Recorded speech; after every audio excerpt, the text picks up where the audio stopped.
Miller y yo crecemos unidos por la cadera. Nuestras familias vivían en el duplex del lado, y des que éramos niños, no había línea divisoria entre nuestras vidas.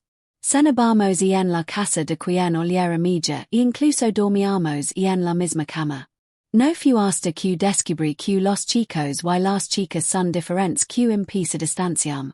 Pero cuanto más distancia creaba, más raras se volvían las miradas que me lanzaba. Una extraña y compleja mezcla de resentimiento y algo más que no podía identificar. Zoe Miller, y veras.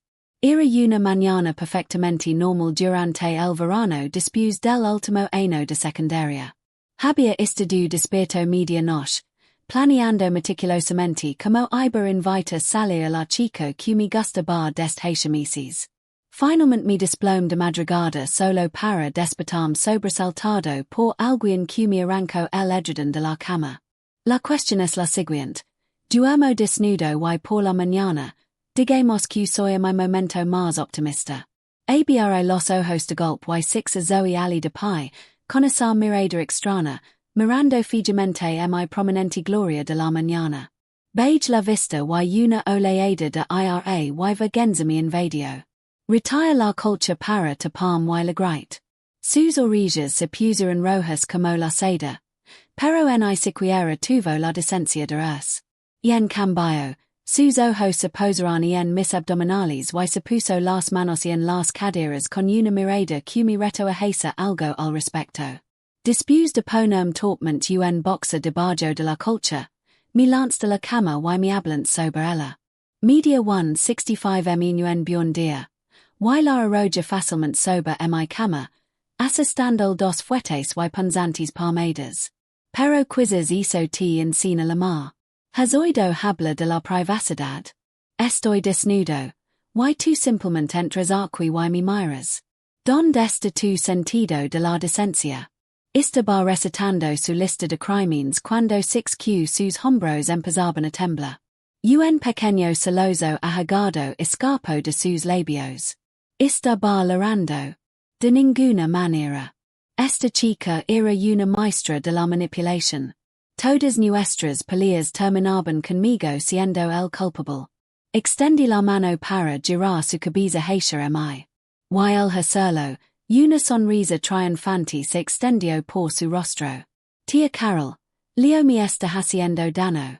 Un nudo de miedo se formó en mi estómago justo cuando Zoe soltó una balena espeluznante. 3 segundos después, mi madre irrumpió, espátula en mano. Gracias a mis reflejos a cámara lenta, Zoe y yo seguíamos paralizadas en la misma posición comprometedora. Desde la perspectiva de mi madre, yo estaba sin camisa, sujetando a una Zoe con lágrimas en los ojos contra la cama. Se veía mal. Realmente mal. Leo Thompson. El rugido de mi madre me envió un escalofrío por la espalda. Al instant solté a Zoe y me quedé tieso en el suelo. Mamá no es lo que paras.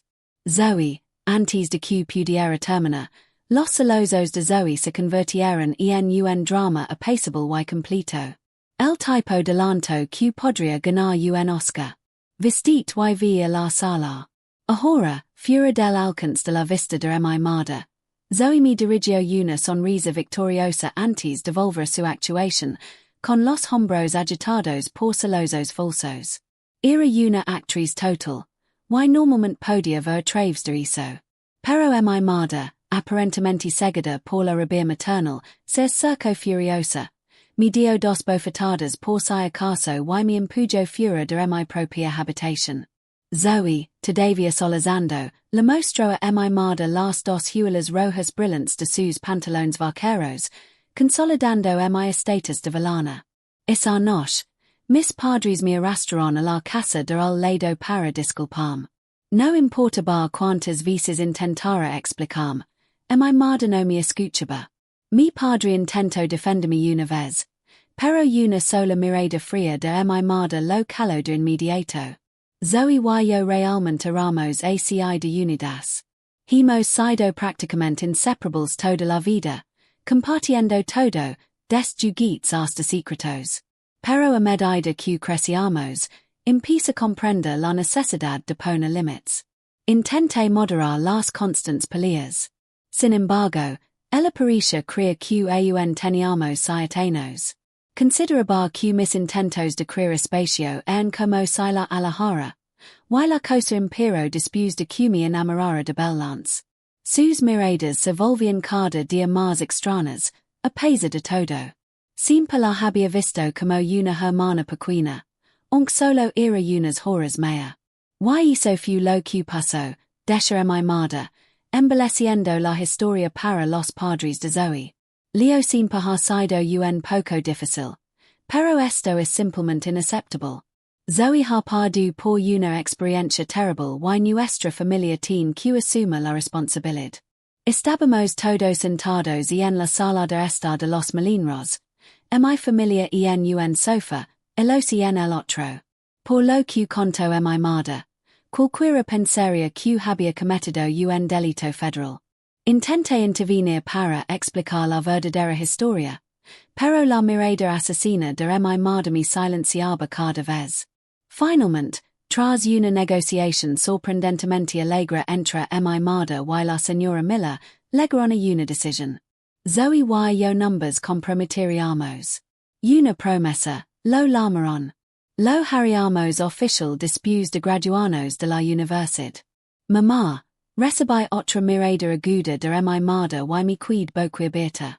De las 6 personas en la habitación, fue la única que protestó, pero mi débil protesta fue completamente ignorada. En mi familia de 3, yo ocupaba el cuarto lugar en cuanto a autoridad. El guardia de la casa tenía más influencia. Zoe, en cambio, era la princesa de su familia. El señor y la señora Miller la adoraban constantemente. La única vez que recibió un rasguño fue cuando se estaba metiendo conmigo. Incluso entonces, les entraba el pánico. Ahora estaba sentada frente a mí, con la cabeza gacha y tímidamente, evitando por completo mi mirada furiosa. Estaba interpretando el papel de la doncella recatada y agraviada, y se le daba de maravilla. Mi mamá me agarró, me quitó el broche de plata que llevaba destinina y se inclinó para ponérselo a Zoe. La señora Miller, radiante, fue un joyero y sacó un colgante a juego. Era perfecto para el mío. Eran nuestros colgantes de la amistad de niñas. La señora Miller explicó, nuestros padres esperaban encontrar pareja, pero ambas tuvimos hijas. Mi pares bien que las tengan como símbolo de su promesa. Tendremos una cena familiar para celebrarlo, y punto. Al escuchar a nuestros padres planear nuestro futuro, un terror frío me invadió. Había planeado invitar salir a Belance hoy. Como iba a hacerlo ahora? No es que Zoe no fuera guapa. Era hermosa. Pero siempre la había considerado uno de los chicos. Numbers sabíamos todo la una a la otra. Ella sabía que mi pais en la cama hasta los 8 años. Yo sabía que sus pais apestaban en verano. Que había que descubrir en una relación así. De que hablaríamos siquiera. De la vez que hicimos pastel de barro en el patio trasero o de la vez que encontramos condones de mi papa y los usamos como globos de agua. Más tarde esa noche, me quedé sola en mi balcón, sin que el fresco calmara mis pensamientos. Era esto todo. Mi vida y estaba decidida. Que hay del romance arrebatado que se suponía que debía tener. ¿Acaso no me lo merecía? Pensé en Bella con su estilo natural y su sonrisa segura me dolía el pecho. Se fue así como así. Hoy, perdedora. Disfrutando de tu fiesta de la victoria. No tuve que girar para saber quién era. Simplemente le mostré el dedo medio. Nuestros balcones estaban uno al lado del otro. Tan. Crecido juntas. Viva bajo el mismo techo se sentía completamente natural. De hecho, nuestra profunda comprensión mutua hizo que las cosas fueran fáciles y cómodas. Antes de irnos, mi madre me hizo promesa que cuidaría bien de Zoe. Yo me encargo de cocinar y ella me ayuda con los preparativos. El primer día, fuimos a hacer la compra y ella estuvo prácticamente dando saltos de emoción todo el camino. Estaba tan contenta que decidí no decir que bel avance estaba mi carrera. No quería arruinar nuestra primera noche en nuestro nuevo hogar con un ataque de celos. Paremos una noche genial. Yo cocine, ella preparó, yo recogí la mesa, ella organizó el pequeño apartamento, haciéndolo acogedor y cálido. Cuando llegó la hora de dormir, nos despedimos. Me voy entrar en mi habitación, dudando un momento antes de ir a la ciudad. A la mañana siguiente, durante el desayuno, por fin la hable de Bella. Su paranoia se apoderó de ella al instante. No te preocupes, dije, levantando las manos en señal de rendición. Me conoces de toda la vida. Tienes que confiar en mí. Me tuvo con recelo durante un buen rato. Estaba contigo todo el tiempo por aquel entonces. Y tú seguías solo con esa mujer. Tus promesas no significan mucho. Casi me atraganto con la tostada. Q atrevimiento. Fu un insulto directo a mi carácter. Alva mi expresión de frustración, finalmente cedió, no sin antes de darme unas cuantas reglas básicas. No te acerques a ella, no comas con ella, no hables con ella y, por supuesto, no tengas contacto físico. Le metí una tostada en la boca para calarla y termin rápidamente a mi desayuno. Y empezaba a sonar